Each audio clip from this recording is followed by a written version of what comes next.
Autism, telepathy, a number one podcast, and the fallout. Look, this is a big topic and a story that has spanned several months. But there was an article in The Cut last week called I Can Hear Thoughts. A podcast called the Telepathy Tapes claims a group of non-speaking autistic people can read minds. The truth is more complicated. We are going to start at the beginning.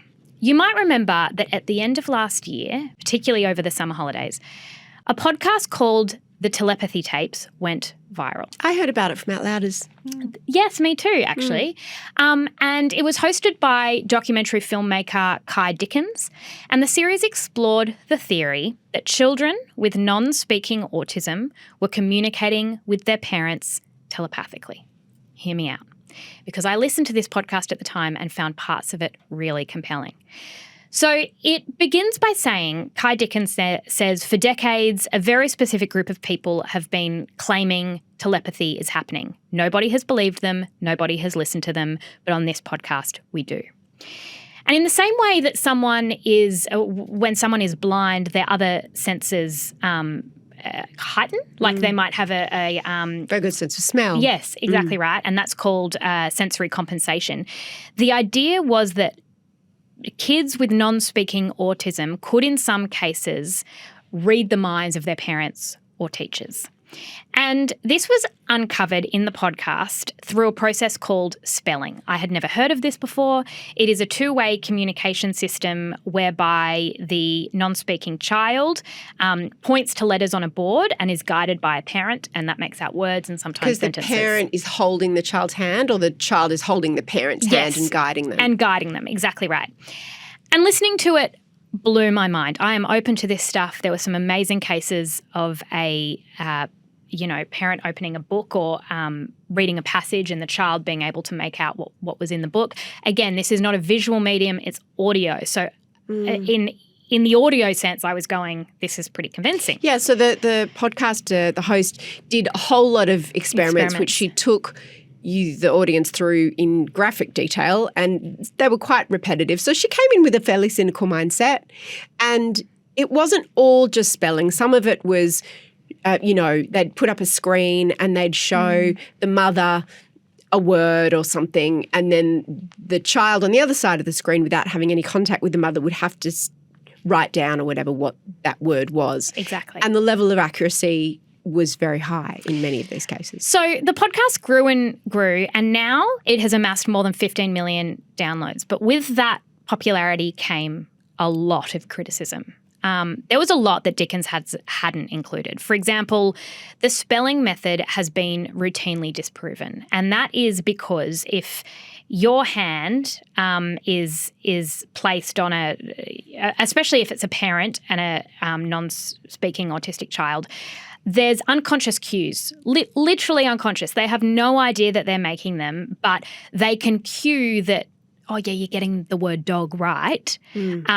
These kids are especially good at that. So almost like predictive text, but it's like the parent predicting. Exactly. So spelling, lots of criticism that it really didn't go into. And the second really big criticism was that it fell into a trope, and this is a term that a lot of disability advocates use, called super crip.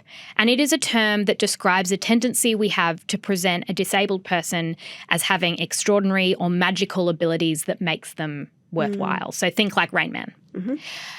Since its release, Dickens has been offered documentary deals. All the studios that said no to her original idea are now saying yes. But instead, she's crowdfunding for an independent second season.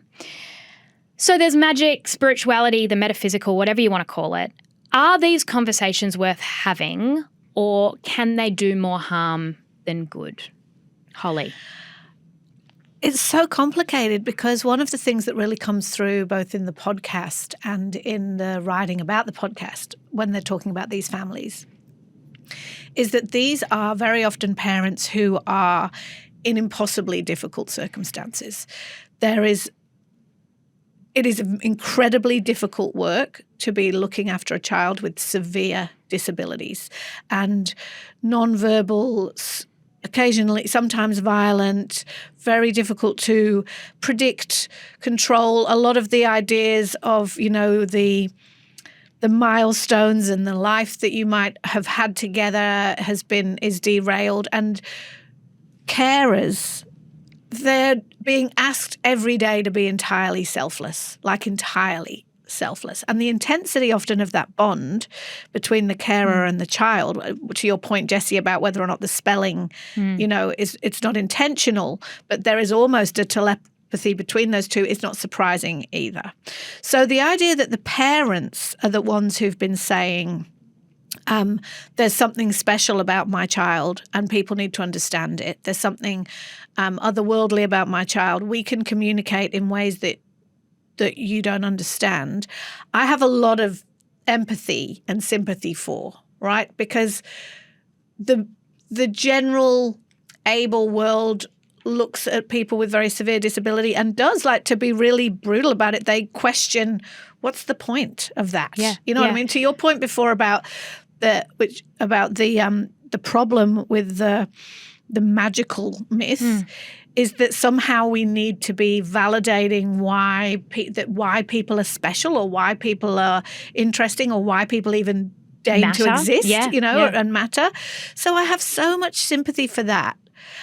I don't think I can answer the question of whether or not I think these conversations should be had, because am I glad that those families got to tell their stories and we all learned something about their children? Yeah, I am.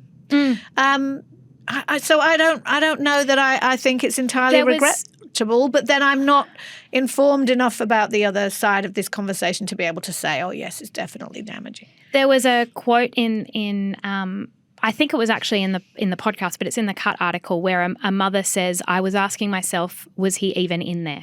Right? Because if you've got a child who cannot speak, who cannot say I love you, who cannot tell you what they think or what they want, their desires. And that child was sort of 6 foot tall and 200 pounds and is a human and now not a child in your life who your entire life is oriented around their needs and caring for them.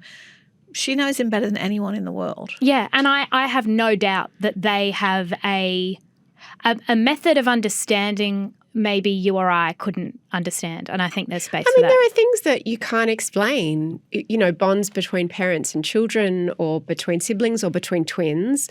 I don't think everything can necessarily be proven scientifically, and I guess I'd have to ask what's the harm in it? Like, does it even matter whether it's able to be proven or not proven? I just don't see the harm in it. If it brings some comfort or some utility to the people involved, what does it matter what any of us think? So the critics would say that it contributes to an othering of going, these people are other. They are not like us and we can't see them as we're kind of projecting this magical, almost monstrous thing on them. But is it monstrous or is it elevating their status? Because people with disabilities are among the lowest status, most vulnerable people in our community. And by saying, no, what you see on the outside, there's more going on, doesn't that, if anything, elevate their status? At the other extreme, and this is in the Cut article, is false accusations.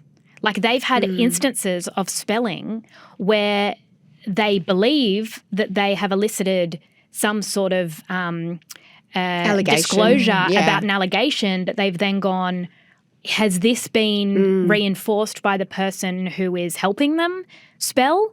Are we projecting what this person wants? And is there then going to be an investment and a focus on a method of communication that maybe doesn't work? And if it doesn't work, and I think that anyone who knows anything about the NDIS and disability support knows that the resources and the time are finite, and that you also don't want to give families false hope or make someone feel like if your child can't do this, there's something there's something wrong with that child.